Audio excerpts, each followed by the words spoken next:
Hey, Jerry. Hello, Robert. How's How are things? you?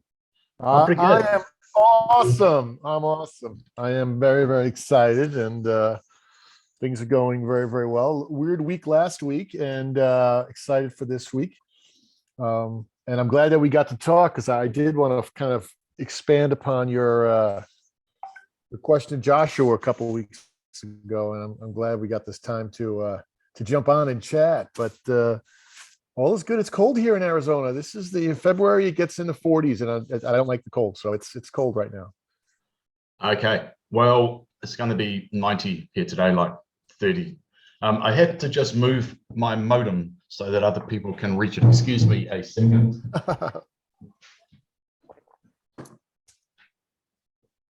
Right. um, yeah, we'll get underway properly in a second. I'll just deal with this modem issue. Yeah, you can. I'll chat while you're doing with that. So I listened to Jackie Seiden's The Evolution Pod Club, which I really like, and obviously she's been working with Gary and Joshua, for over a year now, or over 2 years, however it's been. But she had a podcast that I think it was like January 4th, where it was titled "Thinking is not the answer, receiving is."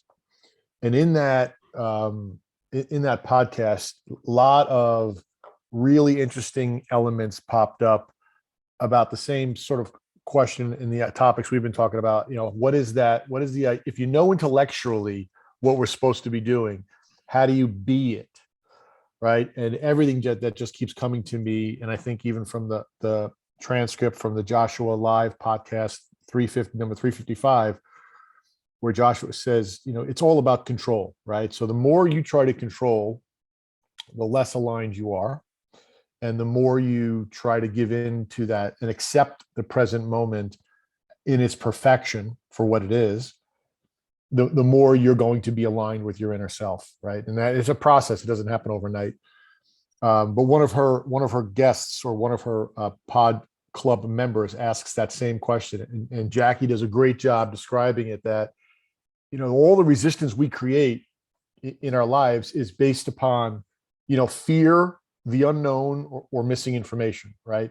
So we create all of this resistance to our reality, right?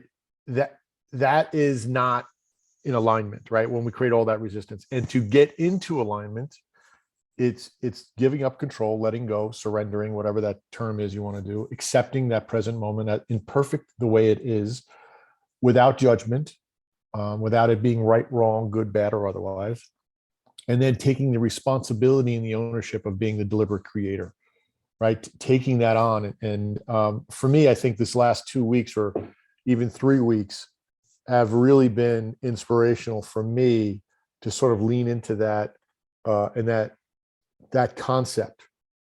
And if you take the email you sent me last Friday, which is a bigger perspective of what our universe, or what our existence is, and you start to realize that our existence is really just energy, right? The universe is all energy. If everything is energy, and we are energy, which sort of, that's been, argumentatively, it's been declared that, right? I mean, people could say Yeah, whatever they yeah, want, that's but right.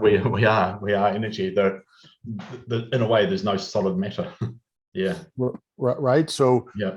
the idea now is that, and it's sort of all slowly coming together, and all these different elements from what you've been sending me, what Joshua's been saying, and what Jackie is, that, you are, every thought you have is the analogy I would use is you're pressing a button, a creation button on a video game. And you may press it once, and then that thought turns into a feeling, that feeling turns into an emotion, and you have that. And the more you can embody that thought and that feeling and that element, and live in that moment, the more times you've pressed the creation button, right? So there's a couple of And really key points you've made there about, we get it intellectually, but the first one is accepting the present moment is perfect. always. And the second one, I guess, is a function of this. The first one is a function of the second one, which is we are the deliberate, or can be the deliberate creator of our world. We are a somewhat accidental creator a lot of the time, and we're creating stuff we don't necessarily want that much, but we can be the deliberate creator of our world, but we are the creator of our world, right? So, and if you're the creator of your world, then of course what you created must be perfect, because you wouldn't have created it even unknowingly if you didn't need to explore it. So we get that intellectually, but what you're saying is, and many of us in this group, I think, are at this particular point, this leaping off point now that you have described, right? Which is intellectually, I get this, and what does it look like if I live it? How do I apply it? You know, the deliberate creation, and as a subset of that, therefore, I created this, it must be perfect. I wouldn't have created it otherwise, because there's a reason I created it. My creations are always perfect. They're my masterpiece.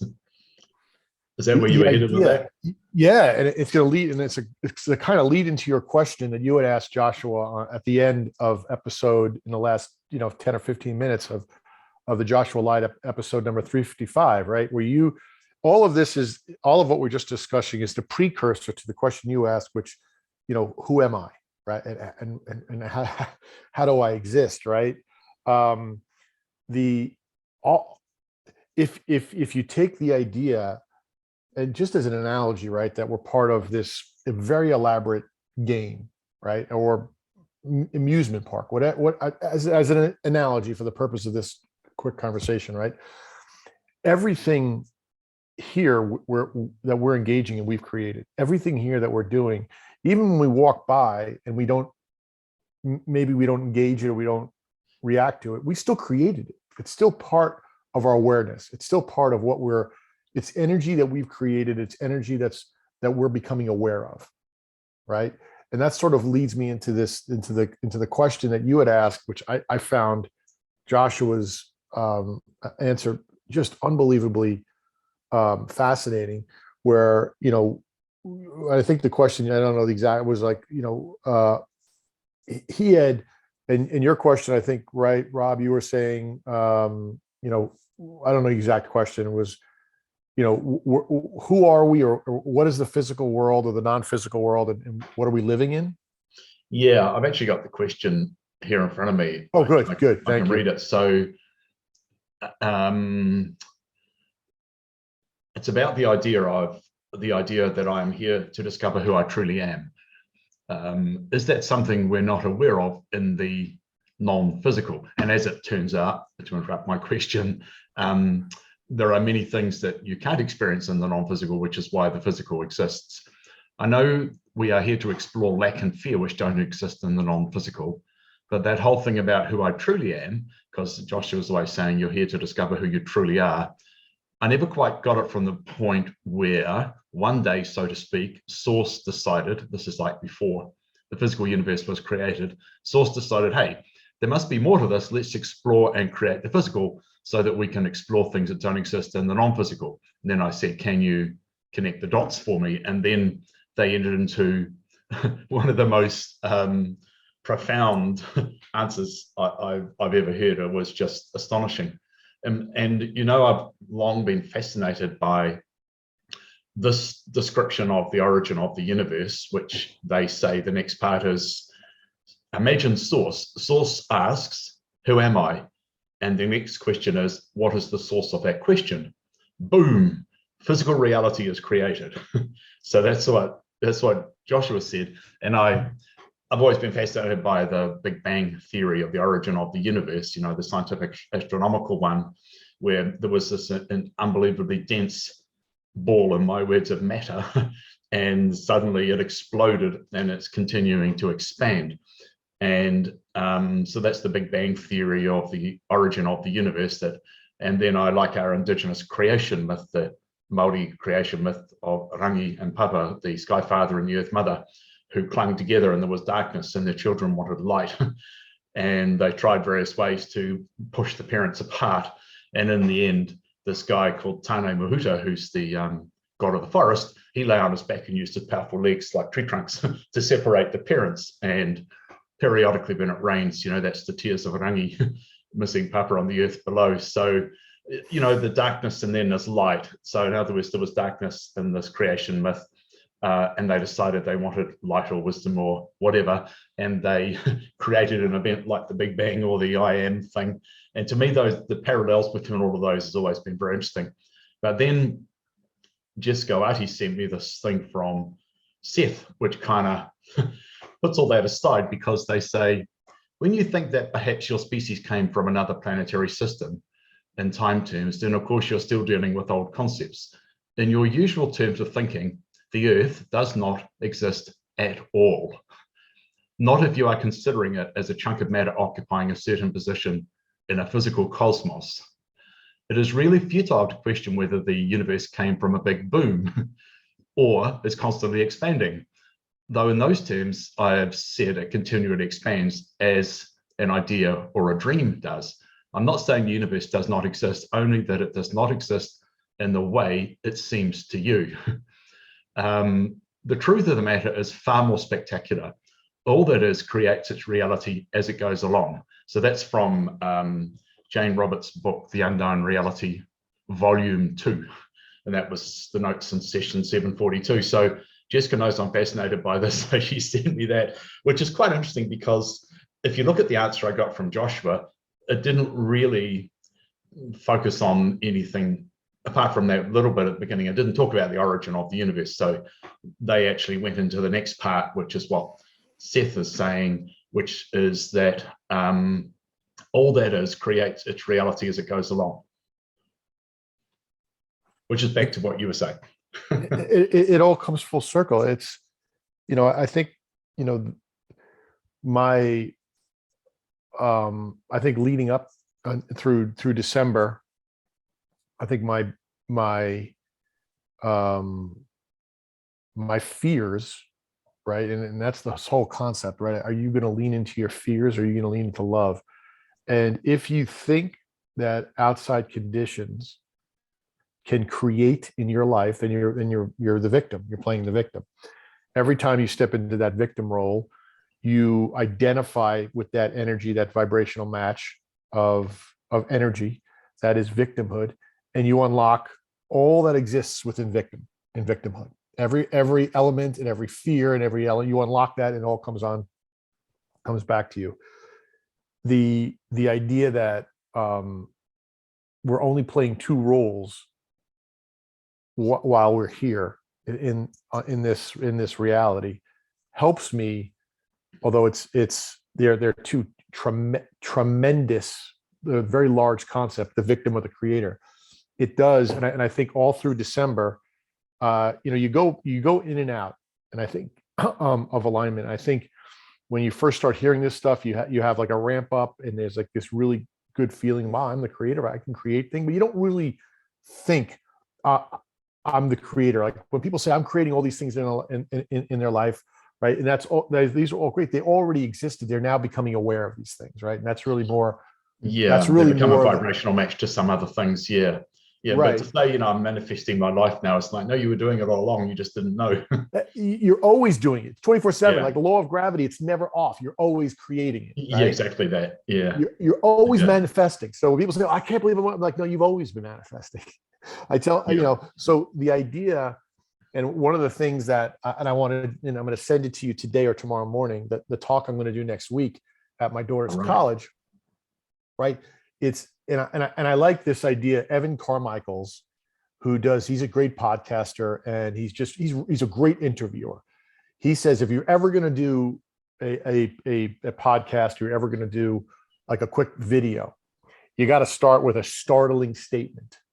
You got to start with a state. You don't say, hi, my name is, you don't, that's not how you start.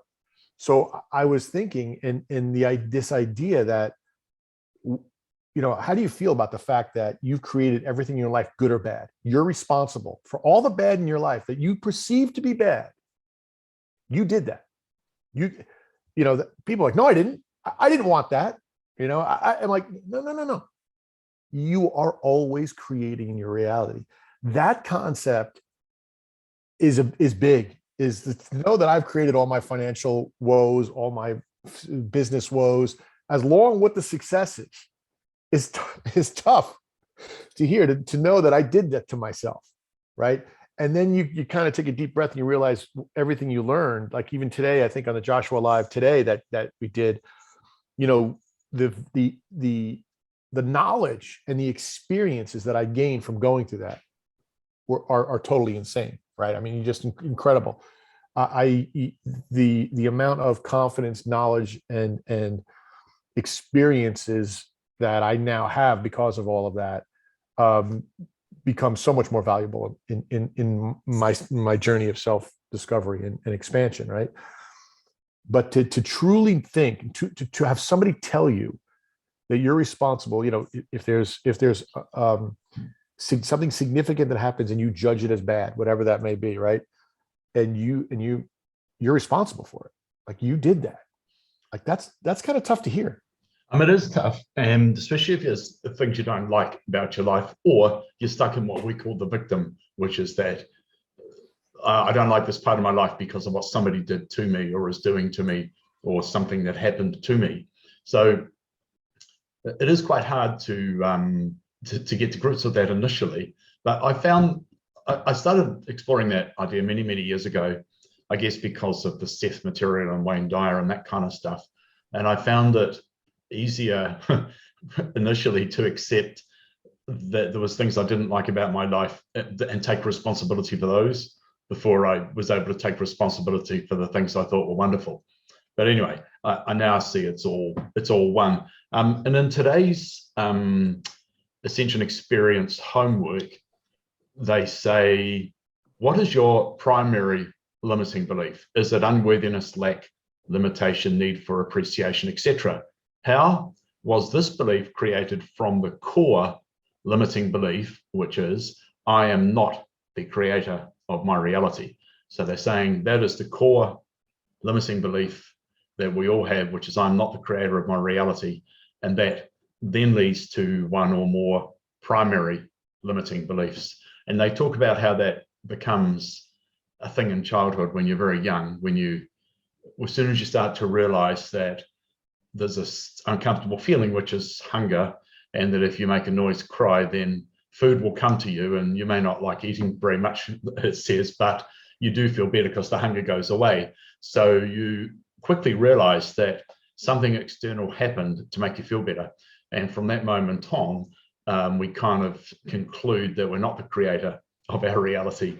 That's the beginning of that thought. And they say most of your ideas and limiting beliefs are formed by the time you're 7. So it was interesting to me that they say the core limiting belief is I'm not the creator of my reality.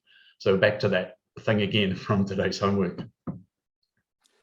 Yeah, and I had written down, it's so funny you said it too. So I had written down unworthiness, right? Which really manifests for me in continuing to experience lack, gaining abundance and then losing it, gaining and then that repeating cycle, and then the need for appreciation, the need to be needed, right? Like the only way. So there's like 3 of them in there. There's unworthiness and appreciation, but you could also say that your cycle of wealth and less wealth is you just proving to yourself that you can wave your magic wand and, abracadabra, I have created some more wealth.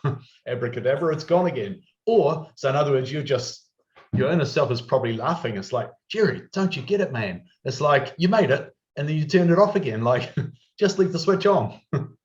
Wow, that's, you know what? I had not thought of it that way. And I love the way you reframe using your descriptor, you reframe those things. I had not thought of it that way.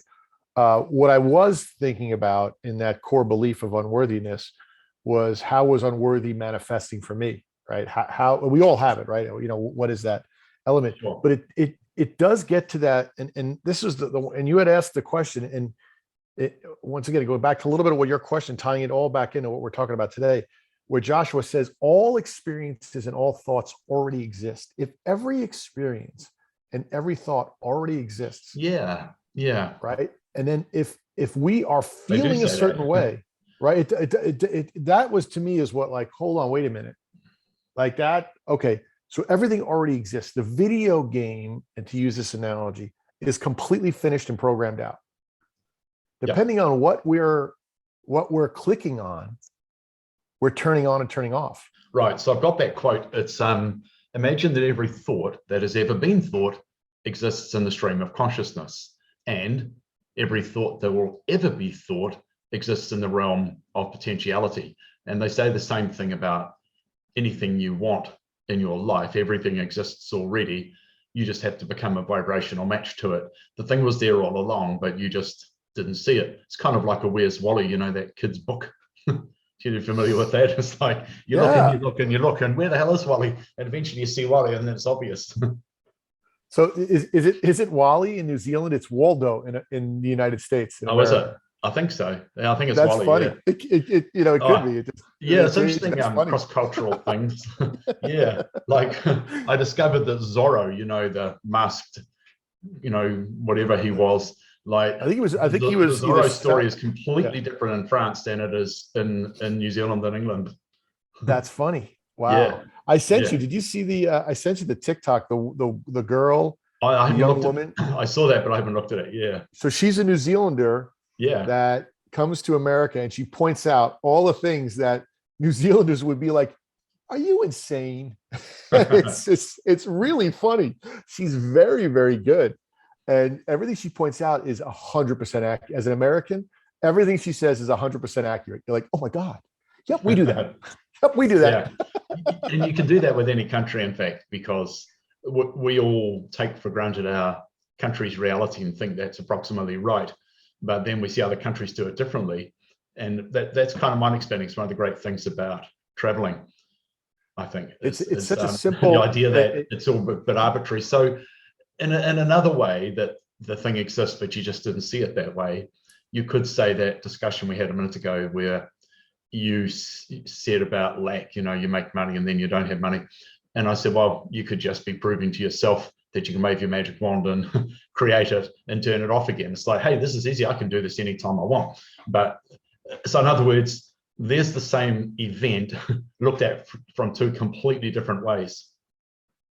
And you know, it's funny because, you know, I had all these bills going up into December. That was literally, we were talking, and I was just like, I was laughing at myself going, you know, this is not funny, but I'm laughing saying it. And, you know, it's all getting taken care of, everything. It's just one by one. And I'm like, oh, those are all, oh yeah. And I've really taken, in the past, what I would have done is I would have taken massive, uncomfortable action, not inspired action. I would have gone through my investments. I would have called in notes, you know, there. I would have reached out in fear to gain the financial wherewithal to take care of everything immediately. It didn't need to be taken care of immediately. Everything was in motion, right? And instead, I did not react. I said, okay, I'm going to just take a deep breath. And thanks to you and you being a tremendous outlet and us being able to talk about it, I was able to take a deep breath, you know, verbally describe my urges to you, right? And say, let's not act on any of those things, right? And I didn't act on any urge or any massive uncomfortable action. I meditated on it. You know, Jackie's got a great term. She's like, I napped on it. She's like, don't think on it, just nap on it, right? That's it's like a great concept. I napped on it. I took a deep breath, and anything I was inspired to do, you know, get up, do my work, right, continue to build, so forth. What I thought was going away, more money came in over here that wasn't supposed to. Everything just worked out. Everything just came into a very smooth. And I just started laughing, and I'm like, you know, I stopped looking at, you know, the credit card bills. I just stopped. I'm like, I'm done. It's all going to get worked out. It's all going to get taken care of, you know, and it is continuing the flow. It ebbs and it flows, right? It's this. And when it goes like this, like I got another bill today, I just started laughing. I'm like, yeah, whatever. I'm like, all right, it'll get taken care of when it gets taken care of. Like, all good. Like, and everything for me, trusting the universe, trusting that it already exists, but it's on me to Yeah. get to that vibrational match, to unlock that experience, right? To expand. What did Gary say today, Joshua? To expand into that potentiality, right? Is that what he said? I don't recall, but that sounds pretty good. Right. Well, I think he said that. Jim asked a question. Great question, Jim asked. Right. And he's so enthusiastic. I love when he does that. And I think that'll be episode 358 of Joshua Live, that one. Oh, good. And he asked, it's not out yet, but I think it'd be 358. Yeah. Okay. But Jim asks a really good, at the beginning, good, right? Really good question. And similar to what we're talking about now, right? It's like, hey, but asking a much deeper version of the question. Like we were scratching at the surface for Joshua to say, to almost laugh at us, right? And go, no, it doesn't exist that way. Like that's not the way. It's already here. Like you just can't see it. Yeah.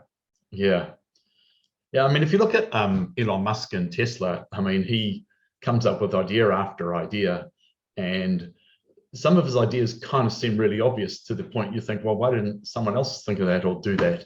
But he just somehow has the ability to put it all together, to get the idea, to make it concrete, to persuade people to invest in it, and then lo and behold, the cars actually work and the satellites are in the sky, etc. And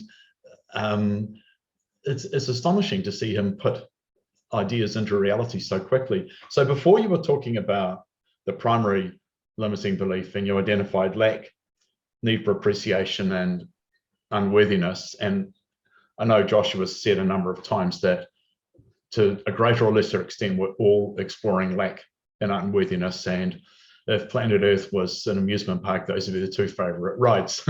But I started writing that down, in the homework today, and I wrote down unworthiness. And I thought, actually, I think it's probably need for appreciation. And I realized when we did that exercise of some event that happened when you were a child, like before you were 7 or 8, there's been a few things that happened when I was at school when I was 7 and 8. And for some reason, they've been in my mind in the last month, to the extent that I've recounted these stories to several people, even mentioning the teachers' names from when I was 7 or 8 years old. And then when I went to do that homework yesterday, it was bang, I was straight into that classroom at school at 7 years old and these events that happened. And so I worked through that. But anyway, what I realized was that need for appreciation. I think one of the ways that got stamped on me as a kid, really young, was if I behaved a particular way, my mother was cold and distant. But if I behaved a different way and did things she wanted me to do, then she was loving and attentive. And so therefore, I realized I had to actually be the good boy, which wasn't really my nature, so to speak, because really what I was doing is the things she thought I ought to do, wasn't actually being who I was. So I quickly realized as a little kid that the lack of my mother's attention and love and appreciation felt horrible, and the presence of it felt wonderful. And therefore I had to be a different person than I truly am in order to get those things and feel good. And I concluded that feeling good came from outside, and it came in that case, in that example, from my mother. And instead of me understanding that feeling good is an inside job, and if you did feel good inside to start with, then everybody and everything around you would reflect that.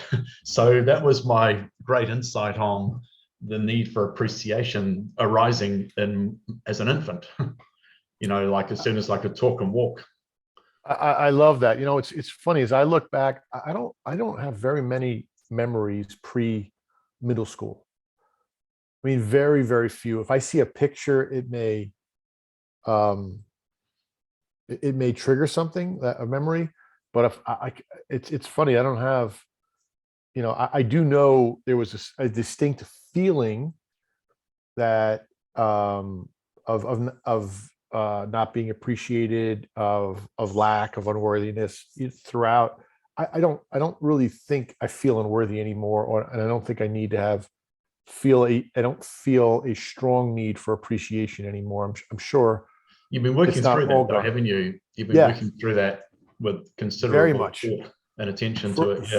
Yeah, 4 days a week for the last year. I mean, pretty much starting with the boot camp, literally a year ago, right? Which you start right off the bat, understanding what a manifestation event is, right? How to process that, what limiting beliefs are, all those things, which, in the teachings of Joshua, that Gary's course, which is that 8-week boot camp, which is a tremendous course, right? And that kicks everything off. That teaches you the tools. It's like you can't go to a construction job with a tool belt and nothing in the tool belt. We know as human beings, right? We have this tool belt. Although there's nothing in there, we see a loop for a hammer, right? We see a little thing for nails. We have no idea what goes in that. We have people say we're going to manifest everything right now. Just think of good thoughts, and then we're like, where is it? And like, no, so we have this tool belt. I have no idea what the tools go. I have no idea how to use them. And Gary explains where all the tools go and how to use them. And it's insane. That's a great analogy. It completely blew my mind. I'm like, oh my God, that's what that is. Meanwhile, everybody else who I love, Tony Robbins, Dean Grazioso, all these amazing, Dr. Joe Dispenza, Tom Billion, these are great human beings. I love these guys. They're just like, you got to take uncomfortable action. You got to do things. You got to just force it. And you're like, no, I can't anymore. I don't know what I'm doing. And you have all these limiting beliefs and you're building one on top of the other, on top of the other, on top of the other. And you just keep pushing it until it explodes. And Gary's like, take a deep breath, everybody. Let me show you what these are for. And I'm like, oh, and everything at that moment, everything got easier. Is struggling, efforting. It all got easier. Right. So amazing. There's an interesting point you make that if you follow all those gurus you mentioned, because I've noticed that about people like that, and also people who run big business coaching businesses. I wonder if they really, truly understand what they're doing at the deepest level that makes them so successful, to be making the millions of dollars and reaching so many people. And I actually think that they don't truly understand what is happening at a very deep level, that they are creating this life. And therefore, what they're teaching is not actually how they're doing it. And it doesn't work for other people because they didn't actually explain what they were really doing. And what they were really doing was creating their reality with a high degree of confidence. And they probably come in as advanced souls, so to speak. And so they're doing this conscious creation of reality, but it's so innate to them, and they've been doing it for so long that they don't actually know that they're doing that. It would be like trying to explain how your metabolism works, the life force energy, what is actually, trying to explain how I make my heart beat and my food go down, and make the blood go around. It's like, how do I make the synapses in my brain fire, or whatever happens in your brain? It's like, I don't know. I have no idea. It's just happening. It's not conscious. Do you know what I'm saying? I've wondered that about various business gurus. I've watched their stuff, and I've noticed most people don't actually get anywhere. They just get addicted to the process with these business gurus, their trainings and boot camps and everything, and their year-long, mentorship or private coaching or whatever it might be. It's like, oh, you're doing that again and again and again and getting nowhere. And it's because the person teaching it doesn't actually understand at the deeper level what they're really doing. And all they're talking about is all the periphery, and they're coaching on the periphery without the core belief coming up. That's my theory of the day. What do you make of that? I love it. And I think it just sparked something. I think you just said it beautifully. All of those gurus create separation between all of the different acts, right? A limiting belief is one thing. Manifestation is another thing, right? Being a victim is something else, right? Taking force, they're not. It's all one giant chain, right? And Gary helps you understand how it all links together. Yeah, well, that's right. I found this is the most practical and implementable wisdom I've ever come across. The Seth material opened my mind, and it's incredible and dense and fascinating, but this is a practical day by day. I'm just going to write down again, the thing that you and I've talked about is, what would a business coaching package look like that came from what you might call a spiritual or law of attraction, Joshua wisdom sort of place, instead of this is the woo-woo thing and that's a business thing, like what would spiritual business coaching look like? Because I think that I know I can make that course, and I've got the website platforms to reach people with it too.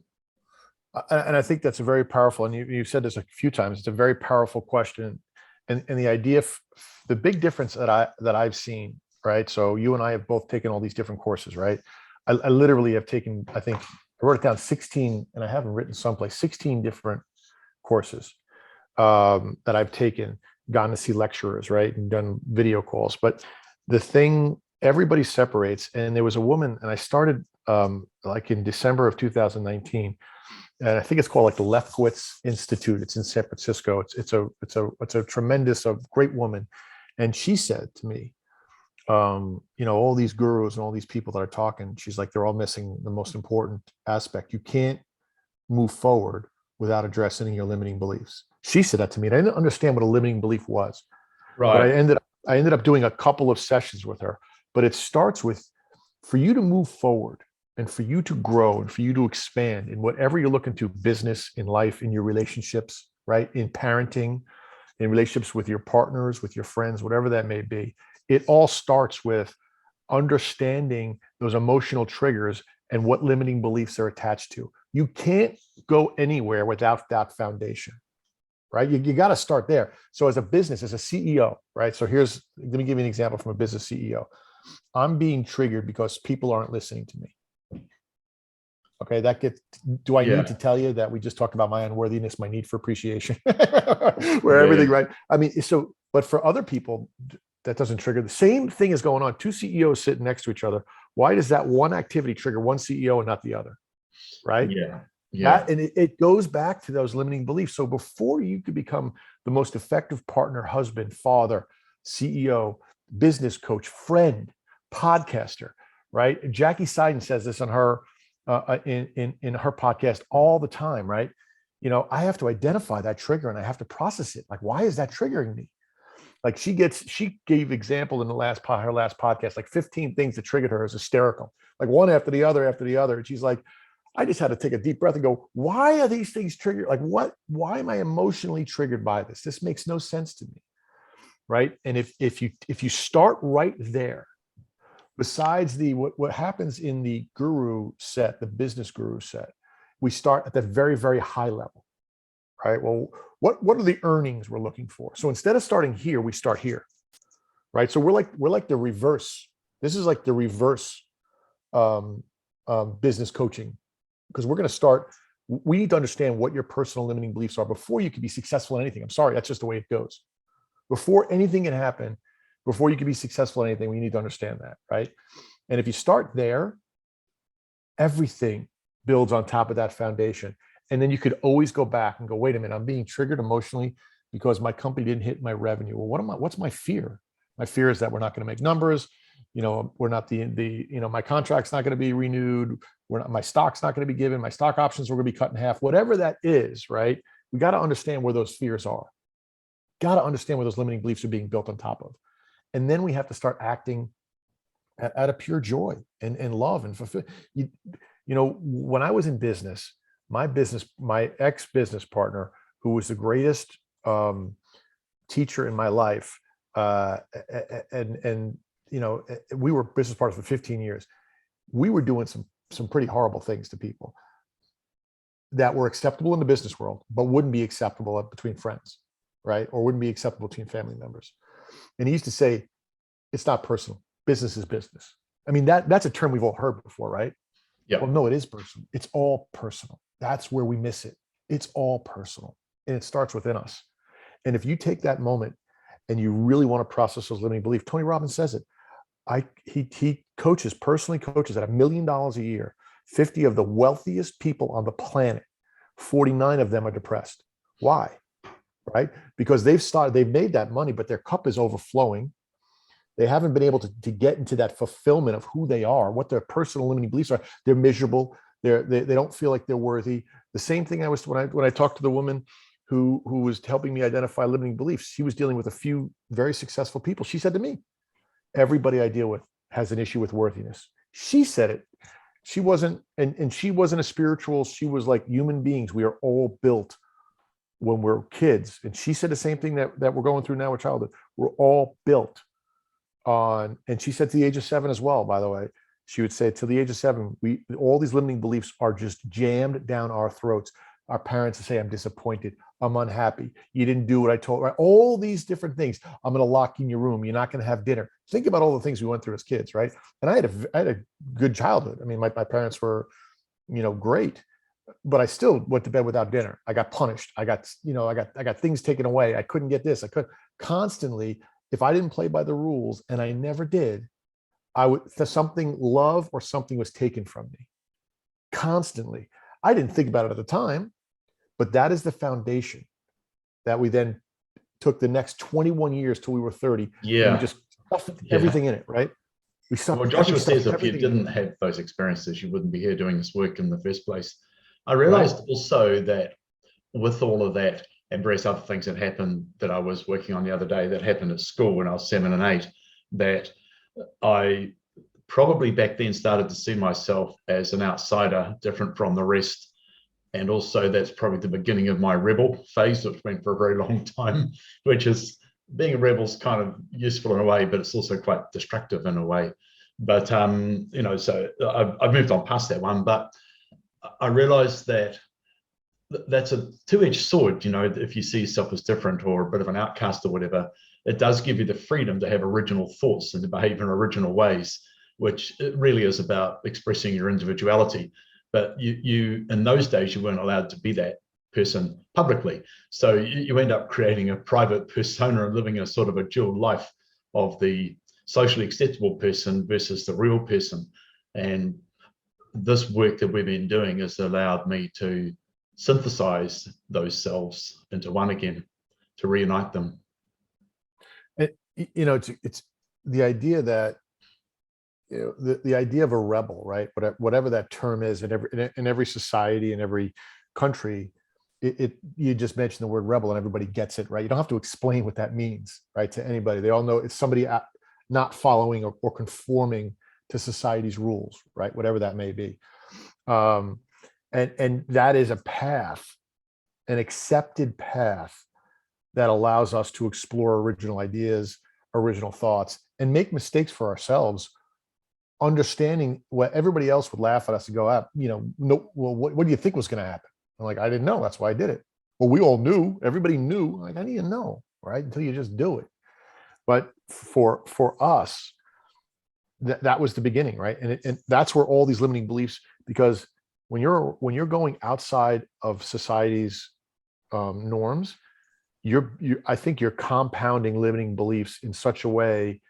And I think you're probably speeding up the process. If you look at everybody in the Ascension group right now, the teachers of Joshua's that Ascension group, I would probably say that majority of them were, somewhere, shape or form, played a rebel. I would almost ask Gary to look into this to say, did they play a little bit of a rebel role in there, right? Were they, maybe not rebel, maybe did they not conform to society's norms? Were they non-conformists or outsiders or different thinkers or the unusual one or whatever it might be? And I'm sure that's the case because they're not a mainstream bunch of people. Right, because we don't have the normal limiting beliefs, like, I need to have money to be successful, right? Which everybody, I have that, I did that, yeah. But it's much deeper when you look at unworthiness. For me, when you unpack that, right, or not being appreciated, right? I did so many things against what my parents wanted me to do that they literally took a hammer, and just pounded me into the ground. I didn't get the grades I was supposed to. I didn't get into the college I was supposed to. I didn't play the sport I was supposed to. My dad, to this day, he's 83, will tell you, you should have played football. You should have. I can't believe if you would have played. I'm dad. I played lacrosse in college. You can count on one hand how many times he came to watch me play lacrosse, but he still talks about football. I'm like, I didn't do one thing I was supposed to do. Not one thing. I took a job, not the job I was supposed to take. It wasn't enough money. It was 17,000. There's another job for 22. You should have taken that one for 22. These are the conversations I have with my parents. My dad. Your body's probably pleased you didn't play football and you played lacrosse instead. Yeah, well, I would have never. These were all small schools. It was never about going to the next level, right? It was just doing something in college. Yeah. For me, my dad said to my brother's 50, I'm 53. My brother said to my dad, hey, can't wait, I'm going to run the New York City Marathon. And my brother lives in Long Island, just outside of New York City. And my dad was like, oh no, you should, at your age, you shouldn't do that, right? These are things that even now, it's like every time we stepped up to just go outside the norm, somebody took hammered you back in a little bit, hammered you. Now there were the kids and the people that, went to college, got the grades, got the jobs, got that. And now they're just awakening going, I'm so unhappy. Why am I so unhappy?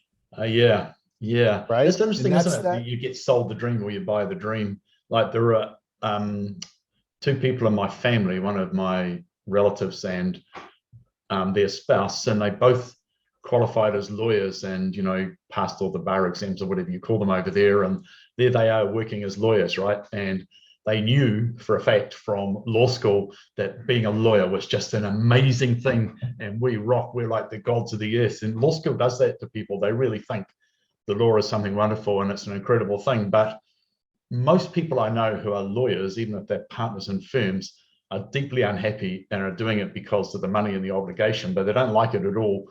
And anyway, these two realized quite young that, oh no, this is rubbish. I don't like it at all. And both of them went and pursued other careers, completely different careers, things they absolutely love, and they're making plenty of money. Like they're still quite young, but they've paid off their mortgage completely, and they take their kids on incredible holidays. And it was just interesting to me that they did what everyone thought they should do, and they thought it was one thing, but they had the courage to step outside of it and say, actually, I know I'm a lawyer. I know that everyone thinks this, that, and the other, but I don't like it, and I'm going to do something completely different. And that's what they did. And this goes back to what we were originally talking about. So all the answers already exist. Everything's already out there. And how are we vibrationally tuning? If we are young and we follow those limiting beliefs and we're hammered into that square peg, right? We're hammered into that to conform. That's the reality we're creating. And why we feel it's struggling and efforting, because it's not true to who we are. So it's a life full of struggle and effort, because we're not happy. We are miserable. But if we begin to fight that, and what I mean by fight that, we begin to become aware and question it and go, well, wait a minute, why am I doing that? And then we listen for that answer, right? Tony Robbins says this, and I've said this a billion times, right? The quality of your life depends on the quality of questions you ask. It's not the quality of questions you ask other people. That's important too. It's the quality of questions you ask yourself. Why am I fat? Why am I lazy? Why am I broke? Isn't going to get you the answers I want. But how can I be of service for my highest good today? Well, that question is going to get you an answer. That is absolutely going to help you go forward, right? This is where we've tried to simplify our lives down to conforming to these elements that are, every society's got a different, core four, whatever they may be, right? But if we take a moment and we just listen to ourselves and start to identify those limiting beliefs, and then process them, man, everything gets better. In 1 year, the idea, I'll tell you this, you could ask my daughter this question. I remember when she was applying to college, and this was 2 years ago, because she's already been in school for 1 year. I said, you need to go to a good college. You can't end up like me. You have to get a great network. You can't go to a small school. It's going to change your life. It's everything. It's why I am where I'm at. I remember having this conversation with my daughter and her saying, and I'm like, I no longer believe that. I no longer even think that. If somebody had made fun of where I went to school, I would just laugh. I used to be embarrassed. I went and bought all these college t-shirts. I literally went, I'm going to tell you this. When I was in New York City, I bought all these t-shirts, Harvard, Yale, Michigan, UCLA, all these big school t-shirts. And I would go running in them. Okay. And I would wear a different one. I went to a small state school in New York called Oswego. I didn't have an Oswego one. I wanted everybody to see, by the way, I don't put those t-shirts on anymore. I don't even have an inkling to put them. I still have them. I'm like, but there would be a day, I would wash, I would wear them every day. I wanted that. That's what I wanted. That's what I believed I should have been. And what I got to is I believe that is who I am now. I'm like, oh my God, this is who I am. Why did I ever fight that? But these are things that we do, right? People say these things. And then how do we, because we have so many limiting beliefs, how do we outpicture it, right? By exploring and then expanding those limiting beliefs, going, I'm too afraid to tell you where I went to school because I'm not proud, because I don't think I'm smart. I don't think I'm worthy. I don't think I'm appreciated. I don't think people will care about me if I didn't go to some place noteworthy. This is what I thought. Yeah, I can relate to that. The school I went to, like from when I was 11 till 17, is still in New Zealand, schools are ranked in deciles from 1 to 10, depending on the wealth or poverty of the surrounding area. And whatever the bottom thing is, that school was in the bottom, the poorest, and it still is. And the vibration of the whole place. And like, I don't think anyone's ever had a t-shirt, because nobody ever thought about the idea that somebody would want to wear a t-shirt for that school. But I went there.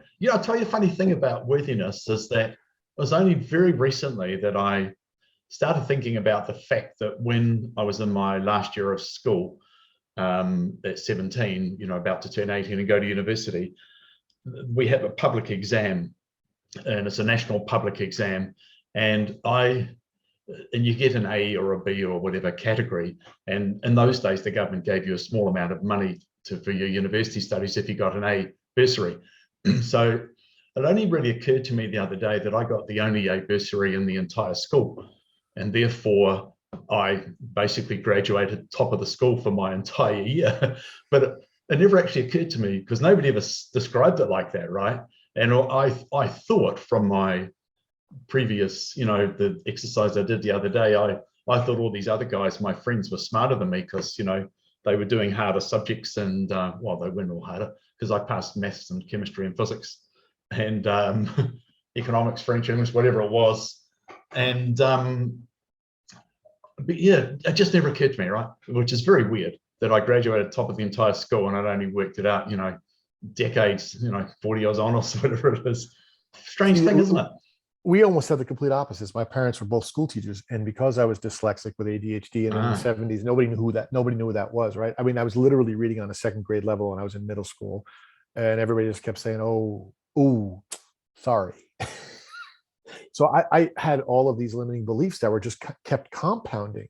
And listen, I owned my own company, had made $1 million, right? Had a wife, had 2 kids, had an incredible, beautiful apartment on the Upper East Side of New York City, overlooking the East River, right? I mean, I had a business with 100 employees in New York City. I mean, I had everything. I was going out and buying different T-shirts with different colleges. I mean, think about that. I was in such, and that's where, when you talk about a business coach, a guru, that's where you and I differ, right, from everybody else. We want to understand that, like, okay, nobody ever asked me. Everyone thought it was funny. And then, we would joke, right? I would be running, if I was wearing a Michigan shirt, people would say, "Go Blue." I had to learn what the mascots were, because people would say, Michigan is Go Blue. That's their whole thing. Go Blue. That the school's blue. Everything's blue. And people would be screaming at me, "Go Blue." And I'm like, what are they saying? I had to learn what each one was so I could respond to them. That's funny. Yeah. Yeah. The persona only extended to the T-shirt. Yeah. It's crazy, right? And so when you go back to your question about what is the difference in Gary and Joshua than everybody else, is it starts there. Yeah. Right? I can't be an effective CEO. I can't be an effective president, COO, business leader, entrepreneur, if we haven't figured out why I went out and bought those T-shirts and why I'm wearing those T-shirts. It's a T-shirt. I mean, it's, as this example goes, and he linked them all together for me. Everybody else is separating them. Dean Grazioso, who's also amazing, and I love this guy. He talks a lot about, he's dyslexic and ADHD as well. Wrote his first book, and he put his first book into the editor, and the editor sent it back, said, "This is unreadable. It's unreadable." And he was like, and he of course then panicked, like we all did. He's like, "Who wrote? You need to get somebody to rewrite this." And he panicked, tried to rewrite it. Everything. Finally, he just said, "Screw it! I'm getting it printed myself." Printed it himself. It's sold whatever, millions of copies. It's I forget what the name of it is. I've read it. It's great. It's a great book, and it teaches you, right? I mean, but once again, he's a guy who is worth, I don't know, 50 million right now, whatever he's worth. Dean Grazioso is a private jets. He lives here in Arizona. So he's a great philanthropist. Somebody sent his book back. He panicked. Yeah. Think about that. It's a funny thing, isn't it? Right, but it started with his limiting beliefs, because he was dyslexic. I think his parents. His mom was married like 6 times. I'm not kidding you. Like, you talk about, he literally lived in a bathroom for like 2 years with his dad, because they had no money, and his dad was trying to renovate a house, and I don't know, whatever it is. But you talk about limiting beliefs that were stacked and started back then. Like, that's what needs to be addressed. Before you can fix today, you need to understand how you got here. Yeah. So the exercise we did the other day was a big one for me. The week assignment for week 3 of the Ascension experience, relationships with children, which is kind of interesting since I never got around to having children, although my niece and one of my step grandsons did come to stay during this. But there was this event that happened when I was 7, but I was never paid much attention to school, and I felt pretty alienated by it. But when I was 7, apparently I got 7th in the class, which was a big surprise. But then the next year, when I was 8, they had 3 rows of desks in the classroom, and the dummies, the further to the left of the teacher you were, the dummy you were, right? And I was by the wall on the left side. So I went from 7th in this quite smart class to the dumbest of the dumb. And I guess I believed that. And I looked at kids on the other side and I thought, oh, they are so smart and so together, and I'm not one of them. And then the next year, I went into this class and I was sitting in front of this dude whose father was like the head of the IRS, like the commissioner of Inland Revenue. And he's a really nice guy and very, very clever. Well, I beat him in the exams. He was horrified. I got 2nd in class in this brain box class. And but I thought, oh, that must be a coincidence. And the next year I got into this hothouse class with half the kids were my age and half were a year older. So clearly I had that, academic ability. But when I was 17, just what I want to tell you, and I sat that exam, my friends I knew were all brainier than me. And I wasn't, if I was going to pass the exam, I would have been lucky not get the top mark. And I'd taken up a new subject I'd never done before. And I was a long-haired young rebel at that point, and I'd sleep in the morning and not go to class. And the teacher said, "You're wasting your time taking this subject. You're never going to pass. Don't even bother to go to the exam." So I got 89% because I took an interest in it when I started studying it for the exam. And then my friends were all around and the results came in the mail and they'd already seen theirs. So they knew where to look on the piece of paper for the, what bursary did you get, an A or a B or nothing. And my friend, he ripped the envelope open and said, looked at me, said, "You got an A." And he looked at me in total disbelief. I said, "Well, what did you get?" He said, "I got a B." And that all of us were in total disbelief. And my girlfriend at the time, who was still a really good friend, Annette, bless her heart, she knew I was at her place every night when I should have been studying. And she says, which I've never forgotten, "The computer must have made a mistake." And I believe that. I believe that stuff. It was incredible. I love it. This, in the face of all this overwhelming evidence, it's incredible. But think about that for a second, right? So in this week's homework, right, you were just talking about, I highlighted a few things. I said, in order to raise your vibration, you'll have to discover and process your limiting beliefs. You can't do it. As soon as that teacher said that to you, you're like, what? Huh? New York Italians go, when somebody says something that they think is just really stupid, and I'm just, to be blunt, right? They go, huh? What were you saying? Like to say, like, like schmuck, right? When the teacher said, "Don't bother taking a test," you went like, huh? Yeah, I'll show you. That limiting belief at that point moment was crushed. Somebody piled on, it was our last brick. Somebody piled on and said, "You're not smart." And you were like, enough, I'm done with this. I'll show you. Right. And then from that point on, everything, we all have that brick, right? Wherever that brick is. And now sometimes we come full circle. We don't fully process it. We come back around, right? We come back around, but there's all those bricks that go on. For me, I didn't think I could change it. I didn't think I could affect my outside circumstances. I thought that because of my education or my lack of Ivy League education, I could never be happy and successful. I honestly believed that. I was told that as a kid. I didn't think I could change it. Right? So the idea that I'm the creator never entered my mind. Living as a victim became the norm. Right? And it's the norm for business CEOs. I have no time. How many times have you heard this, right? I have no time. I can't get to that. There's a woman, one of the smartest women I've ever met, at the company that I was managing. I was managing a different department, and she was the CMO of the entire company. Brilliant mind. All she said all day long, "I have no time. I can't get to that. We can't get to that. I can't," all day long. so unhappy, so miserable. And I would look at her, and on Halloween, I came in dressed up in a costume. And I like getting dressed up and I want to have fun. And I remember her saying to me, "Oh, your outlook on life is just so cute. I don't have time for that." And I Wow. remember the conversation going, Wow. but that was the life. At that point, when she said that, that was like 5 or 6 years ago. I remember going in my mind going, if I'm going to be successful, I got to be serious. Yeah. Right. So Yeah. these are the loops that all of these business people get into. They're just these rinse and repeat, Yeah. rinse and repeat, rinse and repeat. Trevor Moad, who is an author who just recently passed away, wrote a book called Takes What It Takes. His father was one of the original positive thinkers, wrote a few books, was a lecturer, tells a story similar to yours about a very, very successful magazine entrepreneur in America. And he went and he heard him speak in the 70s. And the guy was back then had made, I guess he went to hear him speak in the late 90s, early 2000. And the guy's like our age, this entrepreneur. I don't know the guy's name. He didn't give me the guy's name, but if you could look it up, you can kind of figure it out a little bit. Anyway, the guy's, father had passed away or had run away, and he was being brought up by a single mother. He wasn't doing well in his class. He was smoking. He kept getting in trouble everywhere. He was very down on his luck. He believed that his life was miserable, wasn't going to class, right? His mother said to him, "Listen, just before just take the SATs." And that's the same test I think you're talking about. That's in New Zealand that we take here in America that helps you get into college, right? They call it the SATs. Yeah, mom, I'll take the SATs. I'll take the SATs. Well, at the end of his junior year, he takes it.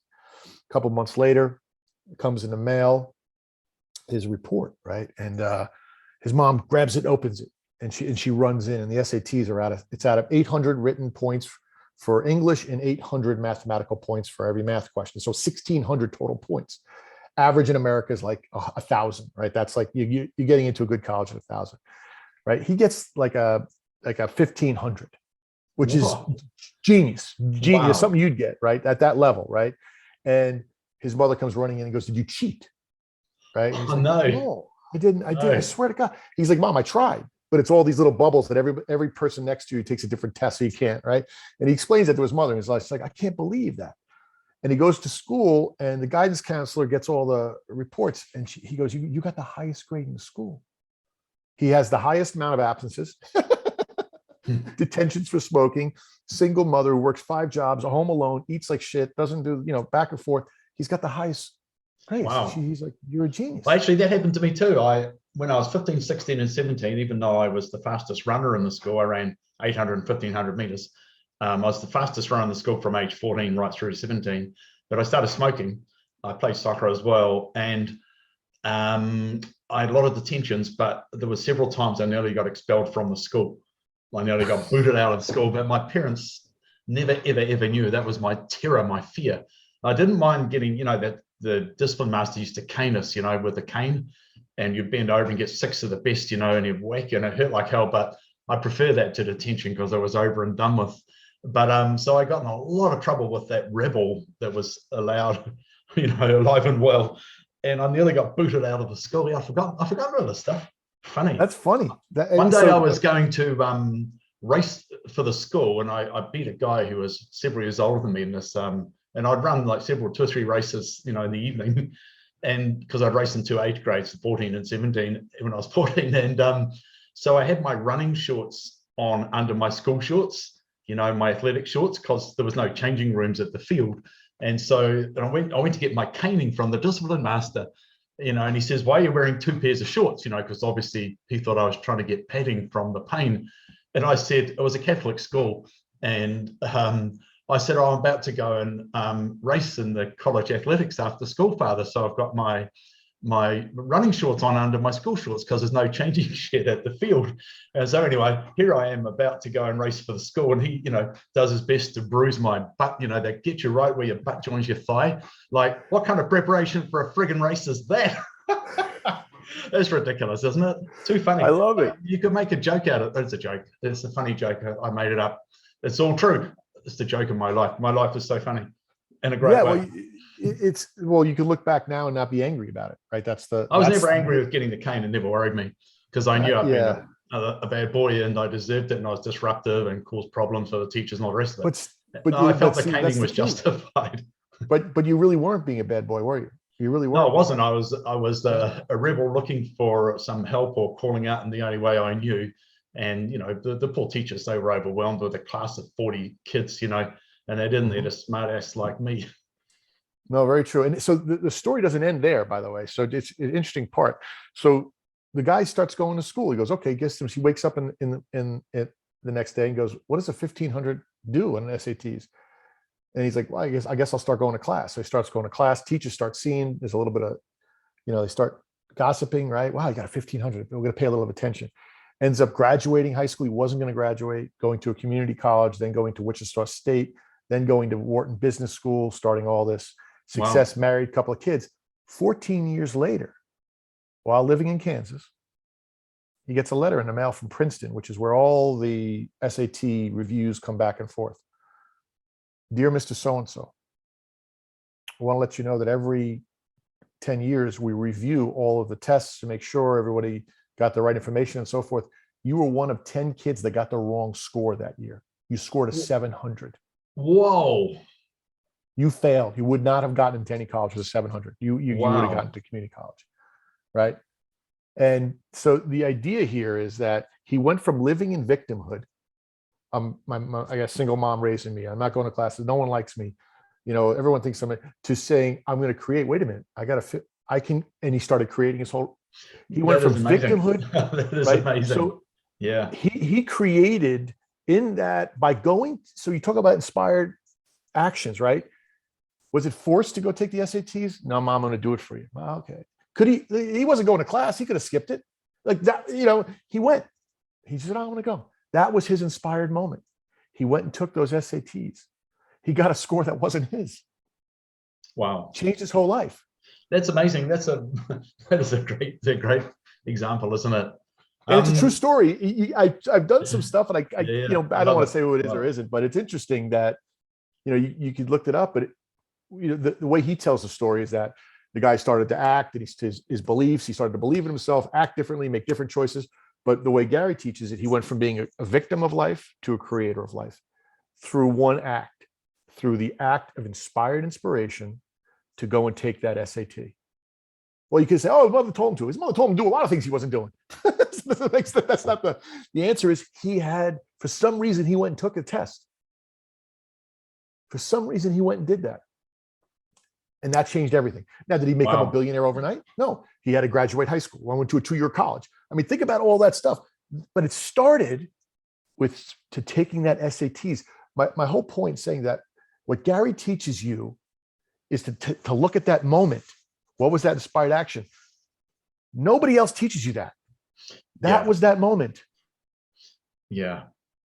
Right. That's so important. Yeah. And if you're not inspiration, taking that's the push past the fear part, right? It's when you receive an inspired idea, you immediately feel some fear because, like I got to do some video recordings. Well, so I'm going to, for some lessons and things. And I kind of put it off because I know that, this reason and that reason and the other reason. But I realized at the end of the day, when I jump in and do it, it's actually fun and it's easy. And it's actually just the fear to overcome that inertia. It's so you think of an inspired idea. I know I don't want to go away for the weekend because the weather may not be good. There's Omicron loose in the community. There might be too much traffic, and it's like, put it all aside, just go. Like if you feel inspired to go, then go. So we're probably about done for today, I guess. Is there anything else you wanted to add? No, I loved it. I always love talking, Rob, and it was great. Like I said, I've gone through all your transcripts. Thanks for sending me all that stuff. I'm going to send you my your speech, my outline for the lecture. Yeah, that's please be harsh and give me. I respect all of your please thoughts. send that. That'd be good. So we were going to talk about the answer to the question I asked of Joshua and about the origin of the physical world and all the rest of it. So maybe we'll do that I know we're talking again in a few days, but we'll do that in an upcoming session anyway. We'll get to that. That seems to be an ongoing, right? We're not going to answer it. We find something else and we talk about that instead. Well, it's so funny because it leads to everything. That's why it's the fountain, the source. Yeah, it really is. It really is. Yeah. Well, thanks a lot, Rob. Have a great day. Thanks, Jerry. See you soon. All right. Bye-bye, Bye. my friend. Bye-bye.